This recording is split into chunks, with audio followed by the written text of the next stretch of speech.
إن الحمد لله نحمده ونستعينه ونستغفره ونؤمن به ونتوكل عليه ونعوذ بالله من شرور أنفسنا ومن سيئات أعمالنا من يهده الله فلا مضل له ومن يضلله فلا هادي له وأشهد أن لا إله إلا الله وحده لا شريك له وأشهد أن محمدا عبده ورسوله اللهم صل على محمد وعلى آل محمد كما صليت على إبراهيم وعلى آل إبراهيم إنك حميد مجيد اللهم بارك على محمد وعلى آل محمد كما باركت على إبراهيم وعلى آل إبراهيم إنك حميد مجيد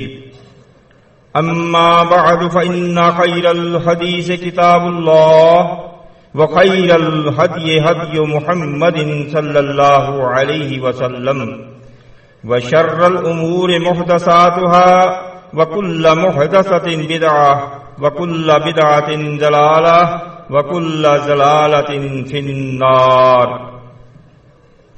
أعوذ بالله السميع العليم من الشيطان الرجيم من حمده ونفخه ونفسه بسم الله الرحمن الرحيم الف لام میم ذلك الكتاب لا ريب فيه هدى للمتقين الذين يؤمنون بالغيب ويقيمون الصلاة ومما رزقناهم ينفقون۔ سب سے پہلے ہر قسم کی تعریف، حمد و ثنا خالق کائنات، مال کے ارض و سما، راز کے کل جہاں اللہ تبارک و تعالی کے واسطے ہیں، جس نے آج پاکستان کے سب سے بڑے شہر کراچی میں جماعت المسلمین کے مرکزی اجتماع میں امیر کی اطاعت پر بیان کرنے کی توفیق عطا فرمائی۔ لا تعداد درود و سلام محبوب اللہ، حبیب کبریا، شافع روز جزا، احمد مجتبی، حضرت محمد مصطفیٰ صلی اللہ علیہ وسلم پر۔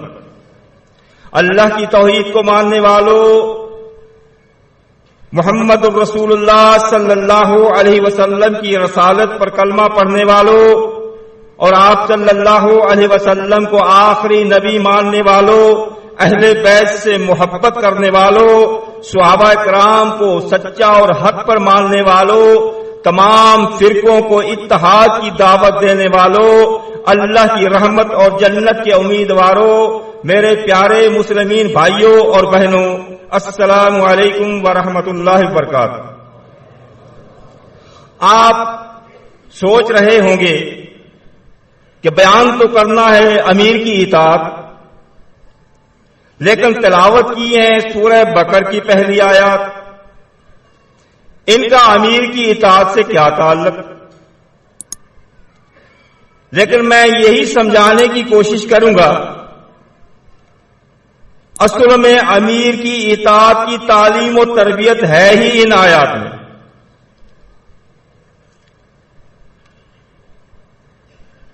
الف لام میم یہ حروف مقطعات ہیں، آپ سب سمجھتے ہیں کہ ان کے معنی نہ اللہ نے بتائے نہ اللہ کے رسول نے بتائے، جو ان کے معنی ڈھونڈنے کے پیچھے پڑے گا وہ ایمان سے گیا۔ ذالک الکتاب، یہاں پر موضوع سے ہٹ کر تھوڑا سا ایک نقطہ ہے، آپ کو بتا دوں کہیں پر آپ بھی کسی کے چکر میں نہ آ جائیں۔ ایک فرقہ ہے وہ ذالک کے معنی کہتا کہ دیکھو ذالک کے معنی وہ ہے، ذا کا معنی وہ ہے کہ وہ کتاب ہے جس میں شک نہیں، وہ جو امام مہدی کے پاس، اس میں نہیں۔ یہ سمجھیں ہر زبان کا ایک محاورہ ہوتا ہے، تو یہ بھی عرب کے محاورے کے حساب سے رب کائنات نے یہاں الفاظ استعمال فرمائے، تو اس کے ترجمہ یہ ہوگا، یعنی یہ قرآن مجید، یہ جو ہمارے پاس ہے، یہ قرآن مجید وہ کتاب ہے جس میں شک اور شبہ نہیں۔ یہ قرآن مجید وہ کتاب ہے، یعنی ہے یہی، یہ محاورن لفظ استعمال ہوتا ہے، یہ قرآن مجید وہ کتاب ہے جس میں کسی قسم کا شک اور شبہ نہیں۔ شک اور شبہ کیا نہیں؟ کہ یہ رب کی طرف سے نازل شدہ ہے، اس میں کوئی شک نہیں کہ رب کی طرف سے نازل شدہ نہیں۔ ھدی للمتقین، اس کتاب میں ہدایت ہے متقین کے لیے، یعنی یہ کتاب متقین کو صراط مستقیم پر چلا کر منزل مقصود تک پہنچاتی ہے۔ دنیا کی منزل مقصود ہے اور آخرت کی بھی منزل مقصود ہے۔ دنیا میں بھی اسلام غالب ہو جائے یہ بھی ہمارا مقصد ہے، آخرت میں بھی ہمارا چھٹکارا ہو جائے یہ بھی ہمارا مقصد ہے۔ یہ دونوں مقصد ہے اس کتاب میں متقین کے لیے۔ اور متقی کون لوگ ہیں؟ پہلی نشانی متقین کی الذین یؤمنون بالغیب،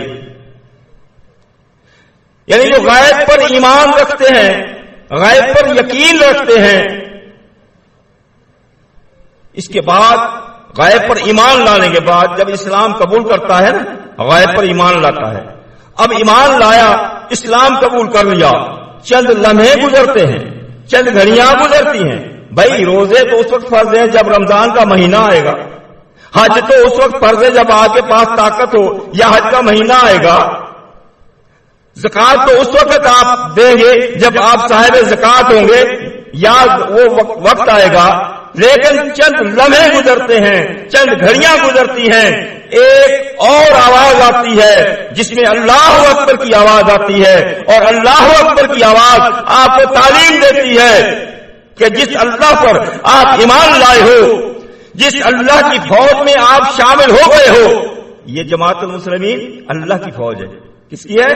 یہ اللہ کا لشکر ہے، یہ اللہ کی فوج ہے۔ اور فوج جس کی بھی ہو، جس ملک کی بھی ہو، جب بھی آپ مشاہدہ کر رہے ہیں اس فوج کے اندر جب کوئی داخل ہوتا ہے، شامل ہوتا ہے، تو اسی دن سے اس فوجی کی تربیت شروع ہو جاتی ہے۔ کیا ہوتا ہے؟ تربیت شروع ہو جاتی ہے کہ ہماری فوج کے اندر اس تربیت کے ساتھ آپ نے رہنا ہے۔ جب وہ تربیت پوری کر لیتا ہے پھر اس کو وہ ڈیوٹی ملتی ہے۔ تو ہم اللہ کی فوج ہیں، اللہ کی فوج میں شامل ہونے کے بعد، ایمان لانے کے بعد ہماری تربیت شروع ہو گئی، چند لمحے گزرے، اللہ اکبر کی آواز آئی، اے اللہ پر ایمان لانے والے، اللہ اکبر، اللہ سب سے بڑا ہے، اللہ کی فوج میں شامل ہوا ہے، آجا اللہ کے لشکر کی تربیت حاصل کر لے۔ دن میں روزانہ اس کی تربیت کی جاتی ہے۔ پھر کہا جاتا ہے حی علی الصلاۃ، آجا صلاۃ کی طرف، آجا صلاۃ کی طرف، جس کو عام آج کل نماز کہا جاتا ہے، آجا صلاۃ کی طرف، حی علی الفلاح، اس میں کامیابی ہے، اس صلاۃ میں کامیابی ہے، کامیابی کی طرف۔ اب کیا کامیابی ہے کہ دن میں اس فوجی کی، اس اللہ کے مجاہد کی روزانہ دن میں 5 مرتبہ تربیت کی جاتی ہے، 1 مرتبہ نہیں، 5 مرتبہ تربیت کی جاتی ہے۔ وہ تربیت یہ ہے کہ اے اللہ کے مجاہد، اے اللہ کے فوجی، تم نے اپنی زندگی اس طریقے سے گزارنی۔ یہ تربیت ہے زندگی گزارنے کی صلاح۔ کیسی تربیت؟ پہلی تربیت تو یہ کہ تم نے اجتماعی زندگی گزارنی ہے۔ اذان سننے کے بعد جو شخص جماعت میں نہیں آئے گا، اجتماعیت میں شامل نہیں ہوگا، اس کی نماز قبول آپ کو پتہ ہی نہیں ہوتی۔ اذان سننے کے بعد آیا، ہاں یہی سبق ملا ہمیں، اس سے یہ ہمیں سبق ملا کہ اگر ہم اجتماعیت سے الگ رہیں گے تو اسلام میں نہیں آئیں گے۔ اسلام میں آنے کے لیے اجتماعیت میں رہنا لازم ہے۔ اور اجتماعیت کس طریقے کے؟ اب جی نماز جماعت کھڑی ہو گئی، یہ اجتماعیت ہے۔ اب اس اجتماعیت کو چلانے کے لیے آپ نے اپنے میں سے ایک کو امیر بنانا۔ کیا کرنا ہے؟ یہ زندگی گزارنے کا طریقہ بتایا جا رہا ہے۔ روزانہ 5 مرتبہ آپ کی تربیت کی جا رہی ہے۔ ایک آپ نے اپنے میں سے ایک کو امیر بنا لیا۔ اب امیر کس کو بنانا ہے؟ یہ صحیح مسلم کی حدیث ہے، سب سے پہلے دیکھو تم میں سے کتاب اللہ کا قاری کون اچھا ہے. ایسے نہیں کہ جس کو قل اللہ بھی نہ پڑھنی ہو آتی ہو آگے کر دیں اور قرآن کا قاری پیچھے کھڑا ہو. نہیں، اس کا بھی طریقہ بتایا کہ سب سے پہلے دیکھو قرآن مجید کا قاری کون ہے. اگر اس میں دو شخص برابر ہو جاتے ہیں پھر دیکھو کہ ان دونوں میں سے سنت کا عالم کون ہے. اگر اس میں بھی دو برابر ہو جاتے ہیں، زیادہ کو چھوڑیں، پھر دیکھو کہ ہجرت پہلے کس نے کی، یعنی لشکر میں شامل پہلے کون ہوا. اگر اس میں بھی سب برابر ہو جاتے ہیں تو پھر عمر میں بڑا کون ہے. اور ان چار سے زیادہ ہو نہیں سکتا. یہ فرقوں کی کتابوں میں تو 20-25 تک پہنچ جاتی ہے بات. اب ان شرائط کے تحت آپ نے اپنا ایک امیر بنا لیا، اس کو مسلح پہ کھڑا کر دیا. اب آپ نے پوری زندگی ایسے گزارنی ہے. یہ دن میں 5 مرتبہ آپ کی تربیت ہو رہی ہے. امام صاحب نے اللہ اکبر کہا، آپ نے اللہ اکبر کہہ کر ہاتھ باندھ لیے. اپنی مرضی ختم. اپنی مرضی. جماعت میں اللہ اکبر کہنے کے بعد کوئی شخص اپنی مرضی چلائے گا؟ نہیں چلے گی نا. اسی طریقے سے جماعت میں آنے کے بعد اپنی مرضی ختم. یہ تربیت ہو رہی ہے روزانہ. ہاں، اب امام صاحب نے آپ کی امامت شروع کر دی. اب آپ امام کے ساتھ ہیں. امام غلطی کرتا گئی، امام نے غلطی کی، آپ کے امیر نے غلطی کی، آپ کو اختیار نہیں ہے کہ جماعت چھوڑ کر چلے جاؤ، جماعت میں سے نکل جاؤ. نہیں، جماعت میں سے نکل گئے آپ کی نماز نہیں ہوگی. نماز نہیں ہوگی، آپ اسلام میں نہیں آئے. اسی طریقے سے جماعت سے نکل گئے، آپ اسلام سے نکل گئے. تو یہ تربیت ہو رہی ہے. آپ جماعت سے نہیں نکل سکتے. ہاں، ایک طریقہ بتا دیا. امیر ہے، غلطی ہو سکتی ہے، نبی تو نہیں ہے نا. امیر سے غلطی ممکن ہے، ہو سکتی ہے. اب بتانے کا طریقہ بھی بتا دیا. آپ کے امیر سے کوئی تلاوت میں غلطی ہو گئی، آپ کے امیر سے کوئی رکوع کرنے میں غلطی ہو گئی، سجدہ کرنے میں غلطی ہو گئی، پوری 4 رکعتوں میں کسی رکعت میں غلطی ہو گئی، تو آپ کو ایک طریقہ بتایا گیا، سبحان اللہ. کیا کہا گیا؟ اب سبحان اللہ کہنے سے جماعتی بھی سمجھ گئے کہ ہمارے امیر سے کوئی غلطی ہوئی ہے. جماعت بھی سمجھ گئی یہ جو سبحان اللہ کہا ہے یہ امیر سے کوئی غلطی ہوئی ہے. اب امیر بھی سوچنے پر مجبور ہو گیا کہ مجھ سے کیا غلطی ہوئی ہے. وہ نماز بھی پڑھا رہا ہے، سوچ بھی رہا ہے، لیکن وہ غلطی اس کے دماغ میں نہیں آئی. اس کے دماغ میں نہیں آئی. وہ اپنا چل رہا ہے جیسے اس کے دماغ میں ہے، لیکن پیچھے مقتدی کو اس کا پتہ ہے کہ یہ غلطی ہے، لیکن پھر بھی جماعت سے نکل کر بھاگے گا نہیں. بھاگا تو جماعت گئی. بھاگا تو نہ امیر کا نقصان ہے نہ جماعت کا نقصان ہے، خود کا نقصان ہے. جماعت گئی، جس کی نماز گئی اسلام گیا. العہد الذی بیننا وبینہم الصلاۃ فمن ترکھا فقد کفر. ابو داؤد کی حدیث. اللہ کے رسول صلی اللہ علیہ وسلم نے فرمایا ہمارے اور کفار میں نماز کا فرق ہے. جس نے نماز چھوڑ دی اس نے یقیناً کفر کی. یقیناً، شک شبے کی بات نہیں ہے. تو یہ اگر یہاں سے سب سے نکل کر چلا گیا، اس کی نماز گئی تو کہاں چلا گیا؟ اس کی نماز ہوگی نہیں. تو یہ ہمیں دن میں 5 مرتبہ تربیت دی جا رہی ہے. امام 4 کی جگہ سے 5 رکعتیں پڑھتا ہے پھر بھی نکل کر بھاگ نہیں رہے. 4 کی 3 پڑھتا ہے بھی نکل کر بھاگ نہیں رہے. کوشش کرنی ہے یہیں سمجھانے کی. نہیں سمجھتے پھر کیا کرنا ہے؟ فلیصبر، صبر کرنا ہے. کیا کرنا ہے؟ بھاگنا نہیں ہے، صبر کرنا ہے. ساتھ نہیں چھوڑنا، ساتھ نہیں چھوڑنا. یہ 5 مرتبہ دن میں روزانہ یہ تربیت ہو رہی ہے اللہ کے ہر سپاہی کی. یہ تمام مسلمین اللہ کے مجاہد ہیں، اللہ کے سپاہی ہیں، ان کی تربیت ہو رہی ہے. اب اس تربیت کو ہم وہ تربیت سمجھ کر جو ہے اس پر عمل کر رہے ہیں یا کچھ اور سمجھ کر؟ تو اسی کے عام طور پر سورہ نساء کی آیت نمبر 59 اس مسئلے کے لیے تلاوت کی جاتی ہے. یا ایھا الذین آمنوا اطیعوا اللہ واطیعوا الرسول واولی الامر منکم. اے ایمان والو، اطاعت کرو اللہ کی، اطاعت کرو اللہ کے رسول کی، اور اطاعت کرو اس امیر کی جو تم میں سے ہو. دوسرے لفظوں میں اس آیت پر عمل کے لیے یہ 5 وقت آپ کی تربیت ہو رہی ہے. 5 وقت آپ کی. ہاں غلطی پر ٹھیک ہے جی، امیر کا آپ نے ساتھ نہیں چھوڑا، غلط بعد میں بھی سمجھایا نہیں یہ صحیح ہے، اگر اللہ کی نافرمانی امیر کی اطاعت نہیں، یہ اللہ کی نافرمانی نہیں، یہ بھول ہے، غلطی ہے۔ ہاں اگر وہ کہے مغرب کی 3 نہیں 5 رکعتیں پڑھو، پھر آپ اس کا کہنا نہیں ماننا، پھر نہیں ماننا، یہ اللہ کی نافرمانی ہے۔ اگر کوئی کہے کہ سورہ فاتحہ نماز میں نہ پڑھو، پھر آپ نے اس امام کے پیچھے نماز ہی نہیں پڑھنی۔ یہ باتیں ہیں اور اس کے ثبوت آگے انشاءاللہ اگر وقت ملا یاد رہا میں بتاؤں گا آپ کو۔ تو یہ جو آیت مبارکہ ہے سورہ نساء کی آیت نمبر 59،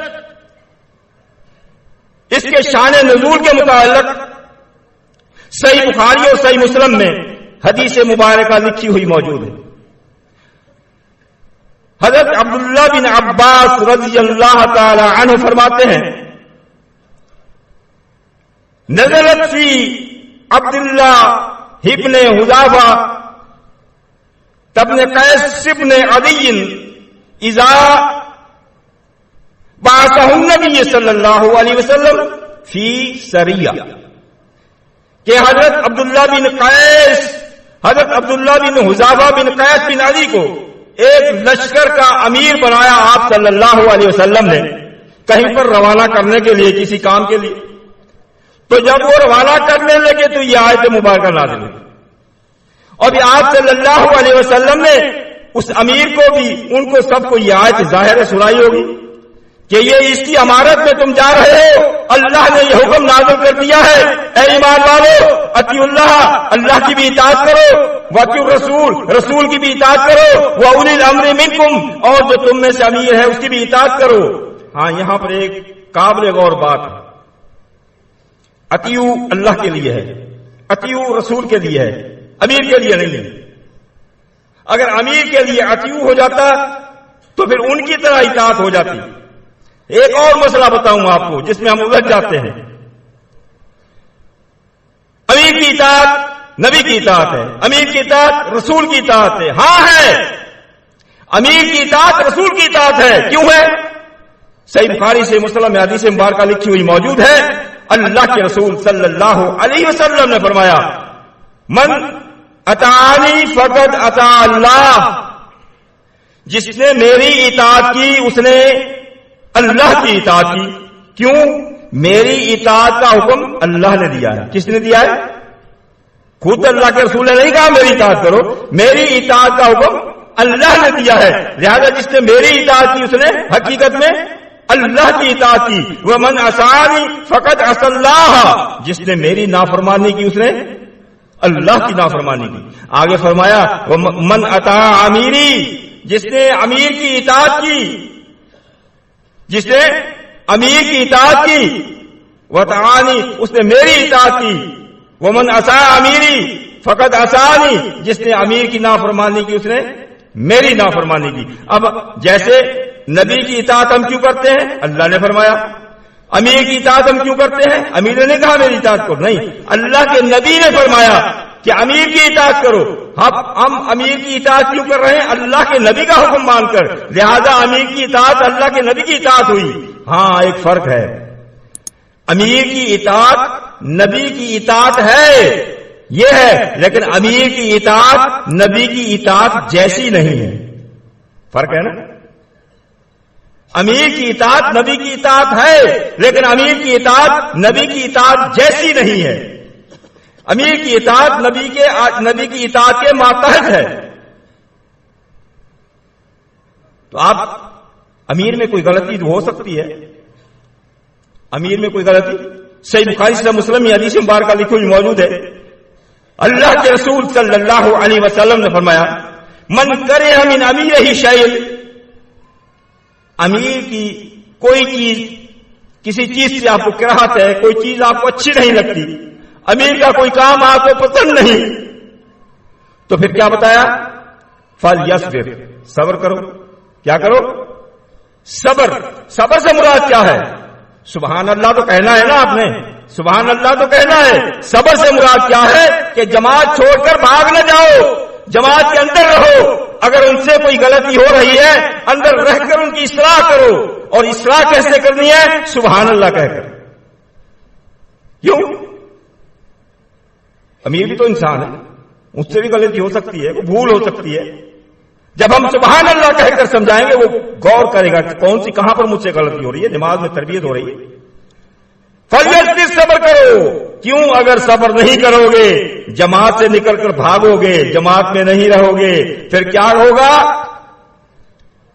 فَلْيَسْبِرْ، فرمایا من خرج من السلطان شبرا، اگر امیر سے ایک بالش برابر بھی الگ ہوا، مات، اور پھر اس حالت میں آپ کی موت آ گئی، میتۃ جاہلیہ، تو یہ آپ کی موت جاہلیت کی موت ہوگی. اور جاہلیت کہتے ہیں اسلام سے پہلے کے زمانے کے. اپنے آپ کو جہالت کی موت موت سے بچانے کے لیے، اسلام پر مرنے کے لیے آپ نے صبر کرنا ہے، ثابت قدم رہنا ہے. ہاں، کوشش کرنا ہے اگر اس کوئی غلطی ہے اس کی اصلاح ہو جائے. لیکن اگر وہ اصلاح نہیں کرتے تو جماعت میں سے نکل کر بھاگنے کی کوئی اجازت نہیں ہے. اگر نکل کر بھاگیں گے تو اپنا نقصان ہوگا، امام صاحب کا کوئی نقصان نہیں ہوگا. تو ایک اور حدیث ہے، صحیح مسلم میں حدیث مبارکہ ہے. اللہ کے رسول صلی اللہ علیہ وسلم نے فرمایا لَوِسْتُعْمِلَ عَلَيْكُمْ عَبْدٌ، اگر تم پر ایسے شخص کو امیر بنایا جائے جو عبد غلام ہو، بلکہ دوسری روایت میں ہے کہ حبشی غلام ہی کیوں نہ ہو. حبشی کا کیوں کہا گیا؟ غلام بھی اور حبشی بھی. تو حبشی جو ہے وہ رنگ کے کالے ہوتے ہیں، ان کے موٹے موٹے ہونٹ ہوتے ہیں، خوبصورت نہیں ہوتے، یعنی خوبصورتی کی وجہ سے تو اطاعت نہیں کرنی. تو حبشی غلام ہی کیوں نہ ہو. ایک اور روایت میں ان کے ہاتھ پاؤں کٹے ہوئے ہی کیوں نہ ہو. ہاں، ہاتھ پاؤں کٹے ہوئے ہیں، غلام ہے، حبشی ہے، سر کشمش کے برابر ہے. سر کشمش کے برابر سے مراد کیا ہے؟ پاگل نہیں، یعنی سر چھوٹا. بعض انسانوں کا سر چھوٹا سا ہوتا ہے، وہ اسے انسان کو نفرت کراہت ہوتی ہے. تو اللہ کی طرف سے اللہ نے جیسا بنا دیا اس کو. تو اگر ایسا بھی ہے تو اس کی آپ نے اطاعت کرنی ہے. کب؟ یقودکم بکتاب اللہ، شرط لگا دیا. خوبصورت ہونا شرط نہیں، ہاتھ پاؤں ساتھ ہونا شرط نہیں، آزاد ہونا شرط نہیں، مالدار ہونا شرط نہیں.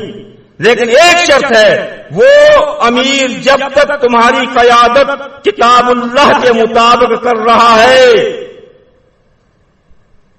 جب تک تمہاری قیادت کتاب اللہ کے مطابق کر رہا ہے، فاسمعوا لہ، اس کی سنو بھی، واطیعوا، اطاعت بھی کرو. اب یہاں پر ایک اور سوال آ گیا. کتاب اللہ کے مطابق اگر اس کا کشمش کے برابر، اس سے ہم لیں کہ جی اس کو علم نہیں، یہ نہیں ہے مراد. اس سے مراد اس کی جسمانی صورت ہے. یہاں شرط لگا دی کتاب اللہ کے مطابق جب تک تمہاری قیادت کر رہا ہے، پھر تمہارا امیر کا سننا، اس کا حکم ماننا، اس کی اطاعت کرنا تم پر لازم ہے، شرط ہے کتاب اللہ کے مطابق. اب کتاب اللہ کے مطابق چلائے گا وہ جو کتاب اللہ کو جانتا ہو، وہی چلائے گا. نماز وہی پڑھائے گا جو سورہ فاتحہ پڑھنا جانتا ہو. نماز وہی پڑھائے گا جس کو سورت پڑھنی آتی ہو. نماز وہی پڑھائے گا جس کو نماز پڑھانے کا طریقہ ہو، جس کو پتا ہو یہاں 4 رکعتیں ہیں، یہاں 3 رکعتیں ہیں، اتنے رکوع کرنے ہیں، اتنے سجدے کرنے ہیں، رکوع میں یہ پڑھنا ہے، سجدے میں یہ پڑھنا ہے، تشہد میں یہ پڑھنا ہے، وہی امامت کرائے گا. لیکن جس کو نہ سورہ فاتحہ پڑھنی آتی ہو، نہ کوئی اور صورت پڑھنی آتی ہو، نہ نماز کی دعائیں یاد ہوں، تو ایسا شخص قیادت امام شریعت میں بھی نہیں بنے گا. تو یہ ہے شرائط. یقودکم بکتاب اللہ، جب تک تمہاری کتاب اللہ کے مطابق قیادت کر رہا ہے تو تم نے اس کی سننا بھی ہے، اطاعت بھی کرنی ہے. امیر کی اطاعت. بھائی مجھے ایک مثال یاد آ رہی، جس طرح سے پانی کے بغیر مچھلی زندہ نہیں رہ سکتی ہے. مچھلی کو پانی سے باہر نکالو، تھوڑی دیر کے بعد تڑپ تڑپ کے مر جائے گی. اسی طرح جماعت بھی امیر کی اطاعت کے بغیر زندہ نہیں رہ سکتی. آپ لوگ ہاتھوں میں گھڑیاں باندھتے ہو نا, یہ گھڑیاں کسی گھڑی کے مستری سے پوچھنا, کاریگر سے پوچھنا. اس گھڑی میں بھی ایک امیر ہے جو صحیح ٹائم دے رہی ہے. وہ گھڑی ساز گھڑی بنانے والے اس امیر کو کہتے ہیں گورنر. وہ گورنر پوری اندر جو گراریاں ہیں, جو اس کی طاقت ہے, اس کو کنٹرول کرتا ہے اور جتنا اس کو چاہیے اتنا روک روک کے چلاتا ہے. پھر وہ گھڑی پورا کام کرتی ہے, ٹائم صحیح دیتی ہے. یعنی جس مقصد کے لیے گھڑی بنائی ہے وہ گورنر کی اطاعت میں چل کر پورا کر رہی ہے. جس مقصد کے لیے جماعت المسلمین کو اللہ نے بنایا, اپنی فوج کو بنایا, یہ بھی وہ مقصد اسی وقت حل ہو سکتا ہے جب اپنے گورنر کے ساتھ چلے گی, اس کے کہنے میں چلے گی, اس کی آرڈر میں چلے گی, اسی وقت ہو سکتی ہے. تو یہ مثالیں ہیں سمجھنے سمجھانے کے لیے. تو میں عرض کر رہا تھا, اللہ کے رسول صلی اللہ علیہ وسلم نے فرمایا جس نے میری اطاعت کی اس نے اللہ کی اطاعت کی, جس نے میری نافرمانی کی اس نے اللہ کی نافرمانی کی, جس نے میرے امیر کی اطاعت کی اس نے میری اطاعت کی, جس نے میرے امیر کی نافرمانی یعنی جماعت المسلمین کے امیر کی نافرمانی کی اس نے میری نافرمانی کی. لیکن شرط معروف, معروف وہی ہے جو میں نے آپ کو بتایا, آگے بھی بتا رہا ہوں. آگے صحیح مسلم میں, بخاری مسلم میں ہی ہے, حدیث مبارکہ ہے. فَإِذَا أُمِرَ, اگر امیر تمہیں بِمَعْصِيَةٍ گناہ کا حکم دیتا ہے, گناہ کا حکم دیتا ہے, پھر فَلَا سَمْعَ وَلَا طَاعَةَ, پھر اللہ کے رسول صلی اللہ علیہ وسلم فرمایا پھر اس کی سننا بھی نہیں ہے, اطاعت بھی نہیں کرنی ہے. وہ گناہ کیا ہے؟ وہ گناہ کیا ہے؟ صحیح بخاری سے مسلم میں ہی حدیث مبارکہ لکھی ہوئی موجود ہے. حضرت علی رضی اللہ تعالی عنہ فرماتے ہیں کہ آپ صلی اللہ علیہ وسلم نے ایک لشکر روانہ فرمایا, ایک لشکر روانہ فرمایا, اس کا امیر ایک انصاری شخص کو بنا دیا اور اس لشکر سے کہا, یہی جو حدیثیں پڑھتے ہیں ہم, اللہ کے نبی نے فرمایا یہ جو تمہارا امیر ہے میں حکم دیتا ہوں اس کی اطاعت کرنا. یہ لشکر روانہ ہو گیا. جب وہاں گیا امیر نے حکم دیا کہ لکڑیاں جمع کرو. اب یہ تو اللہ کے نبی نے نہیں فرمایا تھا کہ یہ جب تمہیں لکڑیاں گئے تو لکڑیاں جمع کرنا, یہ لکڑیاں جمع کرو. یہ کیا ہے؟ یہ نہ تو اللہ کا حکم تھا نہ اللہ کے رسول کا تھا, لیکن نہ اللہ اور کے رسول کے خلاف تھا. بات سمجھنا, نہ اس کے خلاف تھا. تو انہوں نے کوئی سوال نہیں کیا جی کیوں کریں کیسے کریں, نہیں, انہوں نے لکڑیاں جمع کرنا شروع کر دی. وہ لکڑیاں جمع ہو گئی. اب لکڑیاں جمع ہونے کے بعد امیر کہتا ہے اس کو آگ لگا دو. اگر ہم جیسے ہوتے تو اتنی محنت سے لکڑیاں جمع کی ہیں جلانے کے لیے نہیں, وہ سمجھتے تھے, انہوں نے آگ لگا دی. یہ بھی اللہ اور کے رسول کے حکم کے خلاف نہیں, لیکن حکم بھی نہیں ہے, اس لیے یہ بھی امیر کا حکم مان لیا, لکڑیوں کو آگ لگا دی. لیکن پھر کیا کہتا ہے کہ اب تم اس میں کود جاؤ,